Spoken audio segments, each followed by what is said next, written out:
the state of Colorado, the poorly run state of Colorado, with a governor who's incompetent, and frankly, with a governor that won't allow our wonderful Tina to come out of a jail, in a high-intensity jail, because she caught people cheating on an election, and they said she was cheating. She wasn't cheating. She went over, she looked at one of the election scams going on, and because she did that, they put her in jail for 9 years because she caught people cheating. And when she walked over and got involved in it, they said she was cheating. She wasn't cheating. She caught people cheating on the election. Attorney General Phil Weiser, Colorado Secretary of State Jena Griswold, they're saying that Trump doesn't have the authority to pardon Tina Peters, so they're going to keep her in a state prison. Now, I was wondering, Steve, aren't Griswold and Weiser the people who claimed that Colorado had the authority to remove Trump from the 2024 ballot? And didn't President Trump fight that all the way to the U.S. Supreme Court? And didn't the U.S. Supreme Court, in a unanimous decision, rule that Colorado didn't have the authority under the Constitution to remove Trump from the ballot?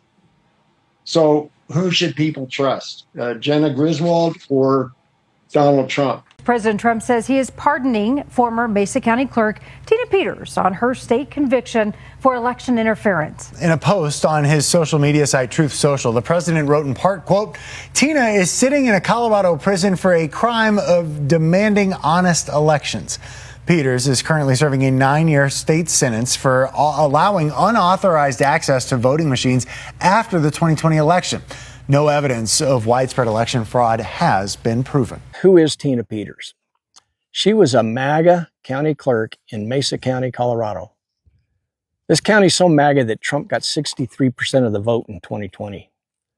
But then County Clerk Peters, well, she didn't let that stop her from crying voter fraud and committing multiple felonies to somehow show that the Democrats cheated and Donald Trump won in 2020. She was convicted on 4 felony counts and 3 misdemeanors. The members of her jury, well, these folks were from her MAGA county.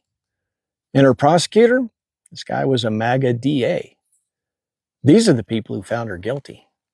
And more than 30 current and former Republican election officials in Colorado publicly said that she violated her oath and deserved prosecution. She's as guilty as sin. Tina Peters was convicted by a jury of her peers, Governor Polis said, prosecuted by a Republican district attorney, and found guilty of violating Colorado state laws, including criminal impersonation. No president has jurisdiction over state law, nor the power to pardon a person for state convictions. A Colorado jury convicted Peters last year for giving supporters of President Trump unauthorized access to a voting machine. After the 2020 election, the former Mesa County clerk is doing time on those state charges. As widely understood, the presidential pardon only applies to federal crimes.